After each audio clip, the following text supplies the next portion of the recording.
So yesterday we prepped all of these beds. We need to put the silage tarp down over the corn here, and it'll be hopefully pretty quick. We got to find the tarp. We were put it away for the summer. And then over here, there's a couple bunny footprints throughout here. We've got the 4 beds prepped. I'm thinking I'm gonna actually put 4 rows of garlic in, so each one of these beds will have probably 3 to 4 sub rows, this last one being a little wider, of garlic, keeping a spacing of at least 4 inches or so apart.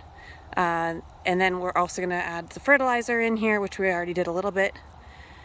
And then I think we're toying with the idea of using the hoops and the light ag cloth. I think it's the AG15. It's a bit like the lightest fleece you can get, or cloth you can get. And that will help keep the bunnies and other rodents and turkeys mostly out of the beds. You can see just in one night there were some pretty good footprints and markup of deer and bunnies. So trying to keep the garlic in the ground this year. Last year about 50 to 100 of the cloves did get dug up by the turkeys about a week after I planted, and so the middle of these 2 rows was pretty much dug up, and the turkeys looked all proud of themselves, but not so helpful for growing. So I am planting this a little earlier than I want to, but I'm worried I'm not going to get time later. We've got a couple busy weekends coming up, so I was thinking it's best to try to get it in the ground now. It's going to be 30s at night, low 30s at night, so we are right at the early stage of when I would recommend planting. This bed we didn't add any more new compost into, but I did add fertilizer. These beds we did add compost, as you can tell, and just building it up. But there's some really good growth in mushrooms and all sorts of good things living in the soil, and putting this compost right over top the straw, and the oak leaves will continue to fall from these huge trees, which the worms absolutely love the oak leaves. So all of that's really a good deal. So again, silage tarp on the back end. I'm going to try to get all of this garlic planted. This is quite a bit of garlic. I didn't weigh it. I probably should have. There's a lot of different types, so you can see some of the cloves are much bigger than some of the other ones. Some of the paper fell off of the other ones. I usually keep the paper on as much as possible. But that is roughly, if I did my math and counting right last night, 397 cloves of garlic that I'm going to plant. Some of them are really small, which I would normally, again, switch out for bigger ones. But the quantity I'm doing, I'm okay if I get some small heads of garlic next year.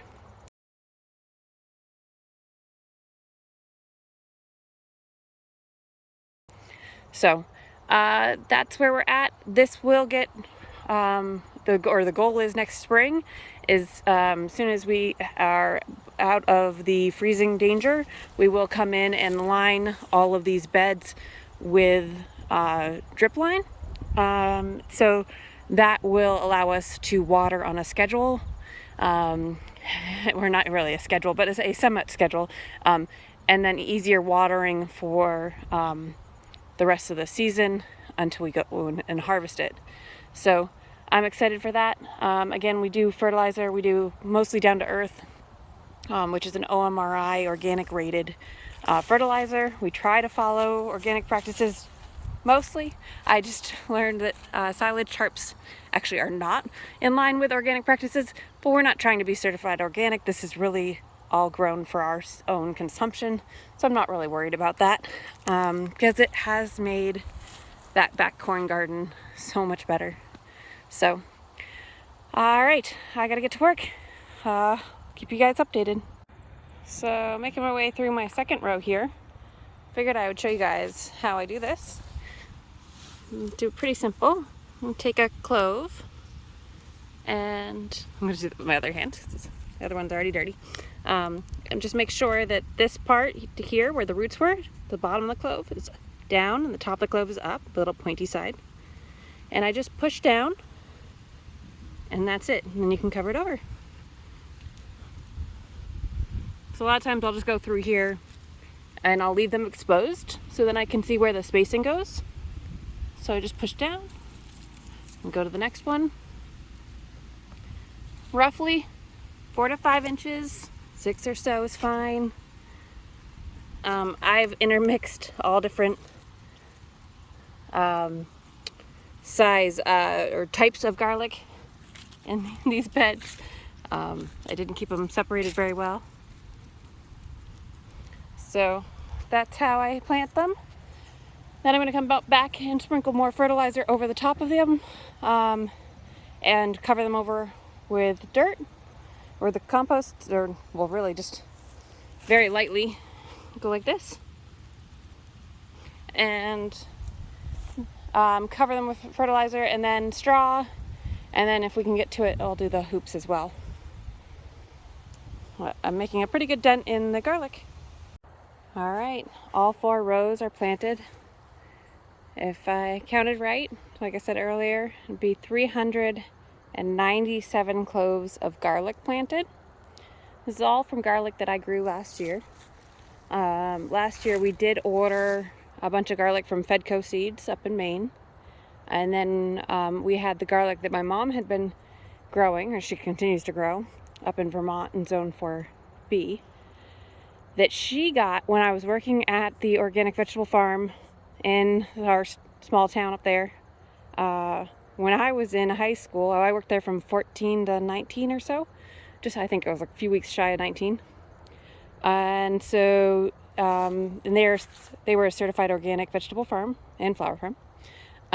But they, so that garlic that she's grown has been collected and harvested every year up at her small little garden. I think it's like somewhere around 12 by 24 or so, roughly about the size of this whole space here, but she fits a lot of stuff in that garden. Had a lot of good success up there, and she plants usually around, I think, 40 cloves every year.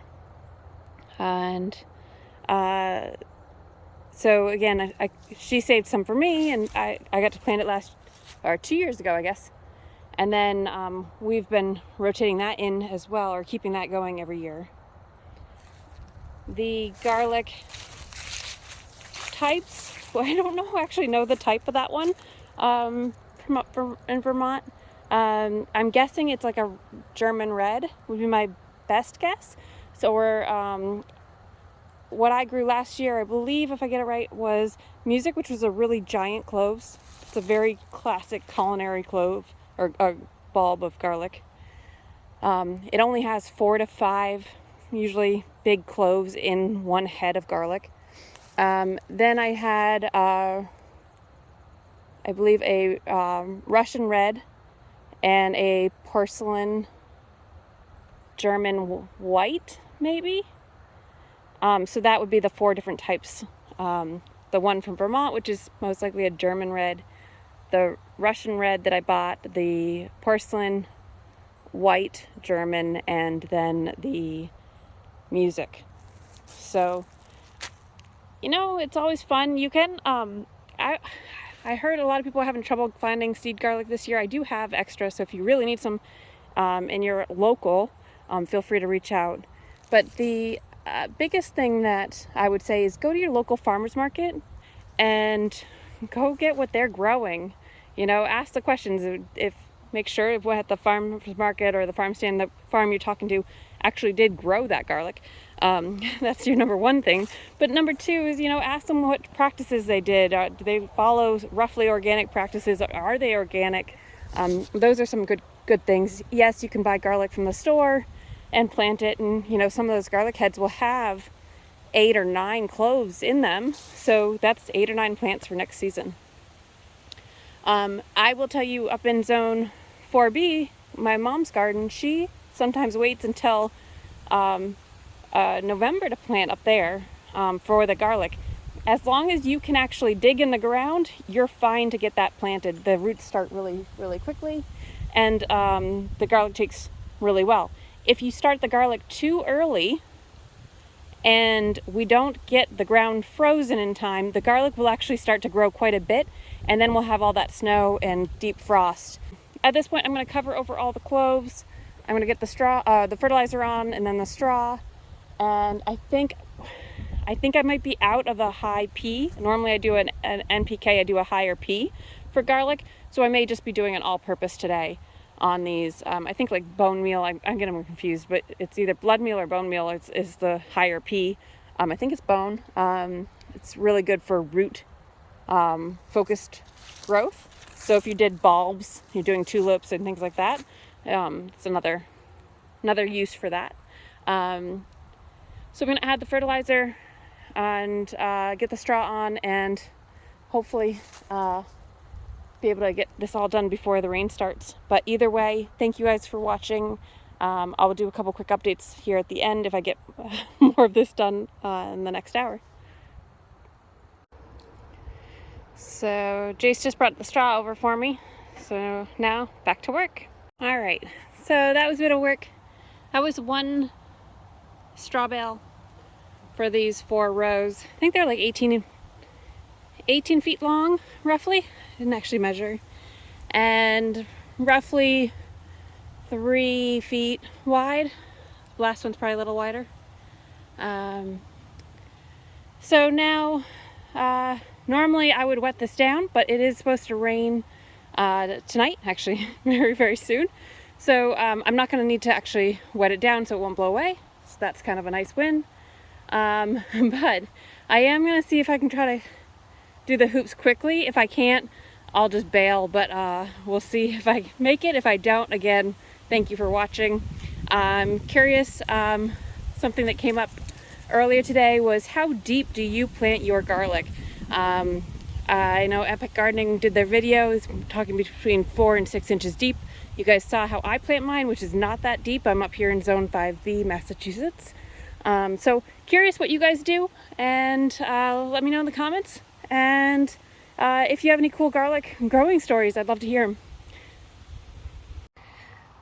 I'm a little curious on if this will stay or not, because we do get high wind in this area.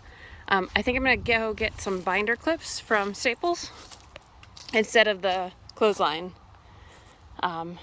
clothespins. But I've got a brick on each end holding down the main area, and I do think it will work as long as the wind doesn't get up underneath it. So we had bought a roll from Johnny Seeds, I think it was earlier in the season. So again, this is the lighter one. I think it's an AG 15 or something like that. It's one of the lightest we could get.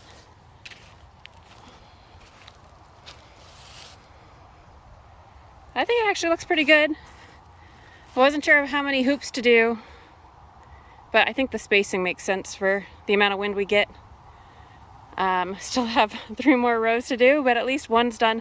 So the next one I'll do is actually this other outside one. That way the middle rows won't get wind blown as much. And it may deter some of the animals, though I doubt it. I'm not sure I'll be able to do all 4 today. So before the rain starts, it's supposed to be a pretty good storm. So I will keep you guys updated. So I got 2 hoops rows done, but I can't find the additional hoops to actually do the middle one. So at least I got the outsides done. It's supposed to start raining any minute here, so I'm gonna get the tractor and everything back inside. And I made a good progress at least, and hopefully, you know, at least the turkeys only have an opportunity to get into 2 of the rows out of the 4. So I also still need to get more binder clips, so I just put rocks and a log and some bricks around the edges here on this other one. So Might try to pull this a little tighter before I go inside. So, wish me luck. I will keep you guys updated if the turkeys get into the garlic again this year.